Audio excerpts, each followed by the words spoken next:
여기 보면요, 참 중요한 단어가 사용되고 있습니다. 42절 말씀이 이렇게 되어 있죠. 너도 오늘 뭐에 대한 일을 알았더라면?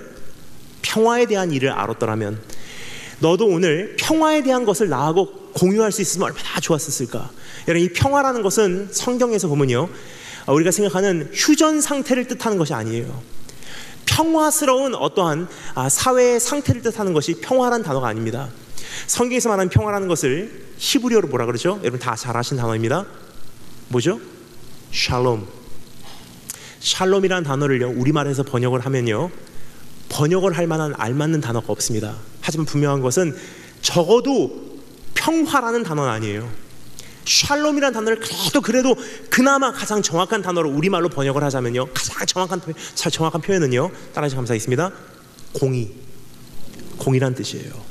이 샬롬이라는 상태는 어떤 뜻이냐면요, 모든 공의가 지불되고, 모든 대가가 지불되고, 모든 빚이 청산되고, 모든 보응이 다 갚아진 완전한 상태를 샬롬이라 그래요. 예를 들어서 죽임을 당한 아벨의 피가 억울합니다 외치고 있는데, 가인이 드디어 평화스럽다, 동생 하나 죽이니까 너무 행복하다, 그렇게 하고 있어도 하나님께서 보시는 큰 그림 안에서는 이미 공의가 깨져버렸어요. 그것은 공의가 깨져버린 거예요. 여러분, 공의가 한번 깨지면요, 이 샬롬이 깨지면, 평화가 깨지면요, 회복할 수 있는 방법은 둘 중에 하나예요. 예를 들어서 여기 시계가 있습니다. 이 앞에 있는 자매님 어제부터 정말 열심히 들어주시는데요, 이 자매님이 예를 들어서 저에게 와서, 목사님 시계 좀 보여주십시오. 여기 시계 여기 있습니다. 제 시계를 보십니다. 목사님 시계 너무 좋습니다 하더니 갑자기 땅에다가 이 시계를 던져요. 탁 던지고 시계가 깨져버리는 순간 어떻게 되죠? 샬롬이 깨져버린 거예요. 공의가 깨져버렸어요. 일이 저질러져 버렸다는 뜻이에요. 그럼 예수님 안 믿는 사람들은요, 제가 대학교 가면 자주 듣는 질문이에요. 하나님이 정말 사랑이시라면 그냥 용서해버리면 되지, 꼭 누구를 십자가에 못 박아야 되냐. 무지해서 그렇게 얘기하는 거예요. 뭐냐면요, 문제라는 것은 한번 저질러지면요, 회복될 수 있는 방법이 둘 중에 하나예요. 가해자가 책임지냐, 피해자가 책임지냐예요. 시계가 깨져버리는데요, 이 문제는 수습할 수 있는 방법이 둘 중에 하나예요.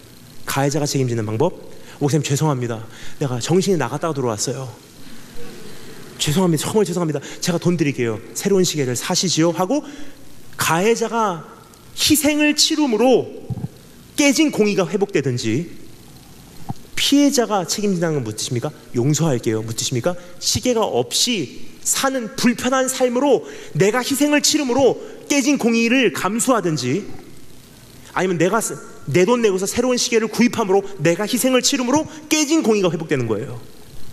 한마디로 요약합니다. 가해자가 책임지든지 피해자가 책임지든지예요. 평화라는 것은 한번 깨지면요, 누군가가 책임을 져도 누군가가 져야 된다는 사실이에요. 그럼 하나님께서 우리의 죄를 위해서 하나님께서 우리의 죄를 용서하셨다는 것은 무슨 뜻입니까?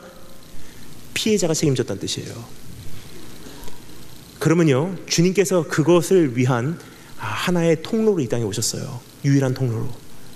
우리의 죄, 깨진 공의를 다시 한번 설립하기 위한 그 과정의 가장 중요한 어린 양으로, 희생양으로 이 땅에 오셨다는 것입니다. 주님께서 말씀하십니다. 이렇게 평화를 이루는 거야. 난 죽으러 간다. 깨진 공의는 이렇게 설립되는 거야. 나 이제 십자가 진다.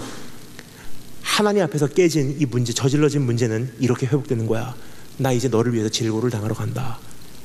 나의 사역의 이 방법, 하나님 나라의 질서를 너희가 알았다면 얼마나 좋았었을까. 수많은 사람들이 이 세상을 변화시킨다고 하지만 희생을 하기를 무서워하고요, 수많은 사람들이 주님을 섬긴다고 하지만 그만큼 내가 없어짐으로 하나님 나라가 회복된다는 생각을 하지 않다는 사실이에요. 그런데 주님의 질서는요, 오늘도 동일합니다. 하나의 밀이 땅에 떨어져 죽지 아니하면 하늘 그대로 있고 죽어야지 만열매를 맺느니라. 누군가가 생명을 버리지 않으면요, 누군가의 생명이 태어나지 않습니다. 나의 인생이 불태워지지 않으면요, 다른 사람의 인생이 점화되지 않는다는 것입니다. 필수적인 희생이라는 요소예요. 여러분, 예배라는 것은 말 그대로 worship, 뭐죠? To describe my worth. 무슨 뜻입니까? 그분의 가치에 대한 것을 인정하는 행위가 예배예요. worship, 가치를 인정하는 시간과 공간이 예배 현장입니다. 즉, 여러분, 가치라는 것은 어떻게 인정되는 거죠? 말로 얘기합니다. 사랑해, 사랑해, 너무 사랑해, 너무 귀해. 근데 여러분, 그래 놓고서 그 사람을 위해서 김밥 천국에서 밥 한 끼 한 사람은 어떻게 될까요? 말만 사랑하는 거예요. 진짜 사랑이라는 것은요, 그 사람을 얻기 위해서 내가 얼만큼 희생을 치르냐예요. 예를 들어서 사랑하는 여인을 얻기 위해서 내가 100만 원의 희생을 치른다면요, 그 여인의 가치는 100만 원이에요. 사랑하는 여인을 얻기 위해서 내가 1000만 원의 희생을 치른다면요, 그 여인의 가치는 내가 말 한마디 안 해도 그 여인의 가치는 1000만 원이에요. 하지만 그 여인을 얻기 위해서 나의 생명을 버린다면요, 내가 사랑한다고 고백 한마디 안 해도요, 그 여인의 가치는, 내 삶을 통해서 선포되는 가치는 내 인생보다도 귀한 여인이에요. 하나님께 올려드리는 예배가요, 주님 사랑합니다, 주님 위대합니다, 주님을 찬양합니다, 주님께서 들으십니다. 그래 들으시지만 진짜로 주님께서 관심 있는 것은 무엇인 줄 아세요? 입술의 고백이 아니에요. 넌 무엇을 희생을 치르니? 예배의 가장 중요한 요소 중에 하나가 무엇입니까? 주님께 올려드리는 희생이에요, 희생. 근데 그 부분에 대해서 주님께서 오늘 우리에게 너무나 명확하게 보여주고 계십니다. 어떻게 이것이 보여지는지 잠시 우리 정리해 보도록 하겠습니다.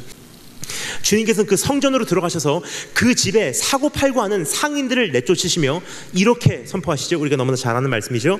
내 집은 기도하는 집이 되리라 하였거늘 너희는 강도의 소굴을 만들었도다. 여러분, 이 말씀이 쉽게 이해가 안 될 수도 있습니다. 왜 주님께서는 그 성전에 들어가서 거기 상인들의 상을 다 엎어버리시고 돈 파는 사람들을 쫓아내셨는지, 저는 어렸을 때 이 부분이요 굉장히 이해가 안 갔었어요. 주일학교 때 이 말씀을 들었을 때 저는 이렇게 생각했습니다. 주일날 돈 갖고 우리가 거래하면 안 되는구나. 교회에서 바자회 하는 거 싫어하시는구나. 별의별 생각을 다 했어요. 왜냐하면 이 말씀 자체가 이해가 안 갔기 때문에. 주님께서는 왜 성전에 들어가서 돈 주고받는 사람들, 왜 거기서 이제 물건을 사고 팔고 하는 사람들을 왜 주님께서 내주셨을까?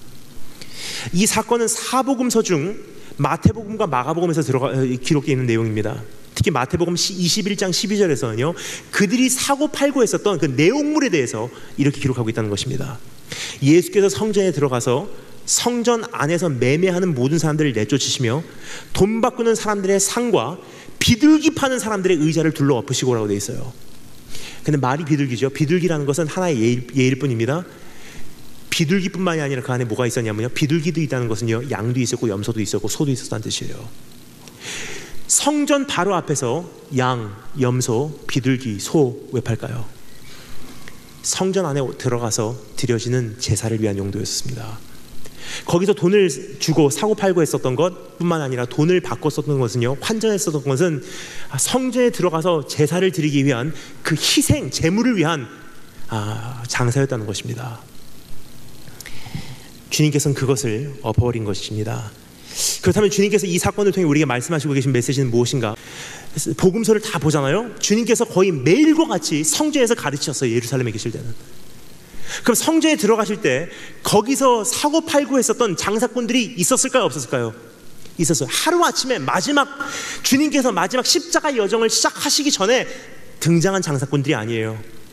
이미 예수님의 공생의 사역 동안에 수도 없이 성전을 들어가시는 가운데도 그 장사꾼들하고 주님께서 만났음이 분명합니다. 근데 이상하게도요, 그때 가만히 두셨어요. 십자가를 앞두고 정말 이제 주님의 공생의 사역이 마지막 완성되려고 하실 때 주님께서 성전 정화를 하셨다는 거예요. 가갖고 그 상 엎어버리고 그 사람들 내쫓으시고. 왜 그러셨을까요? 원래 하실 수 있었는데 왜 마지막 그 한 주간에 주님께서 그것을 하셨을까요? 십자가를 향한 주님의 마음이, 여러분, 스트레스 때문에 그렇게 하셨다고 생각하십니까? 십자가 스트레스 받아 팍 엎어버리고 나가라 성전에서. 여러분, 그거 아니라고 생각해요. 주님께서 왜 그러셨습니까? 왜 그러셨을까요? 십자가의 길을 걷기 바로 직전에 주님께서 성전 정화를 하셨다는 것은 바로 이런 뜻이었습니다. 십자가를 앞에 바라보고요, 주님께서 성전에 들어가서 그 사람들을 내쫓으시고 제물용 동물들을 이제는 제거하셨다는 것은요, 바로 이런 뜻이에요. 이제 이거 필요 없어. 내가 영원한 완벽한 제물로 저 십자가를 이제부터 간다. 이거 필요 없어. 주님 제거하시고 주님 십자가 올라가셨어요. 저는 오늘 이 말씀을 보며 참 마음이 아픕니다. 그 이유는 우리 주님께서 우리에게 참된 예배의 모습을 보여주시기 때문이에요. 그 성전에 있었던 다른 제사 방법을 주님께서 제거하시고 우리에게 이렇게 말씀하셨던 것입니다. 예배 이렇게 드리는 거야. 그러면서 십자가의 길을 걸어 오르신 예수님, 아버지와 똑같은 관심을 공유하시고 아버지의 방법대로 이제는 희생을 치르시고 아버지의 눈물과 아버지의 희생과 아버지의 아픔과 아버지의 마음, 아버지의 사랑과 감격이 주님 마음에 깊숙이 뿌리박고 있었고, 이 모든 것이 얼룩진 것이 갈보리 언덕의 현장이요, 오늘 우리에게 요구되는 예배의 현장인 것입니다. 오늘 그 예배가 우리 안에 있는지 다시 한번 살펴보시고 주님 앞에 예배부터 회복되신 여러분 되시길 주님으로 축원합니다.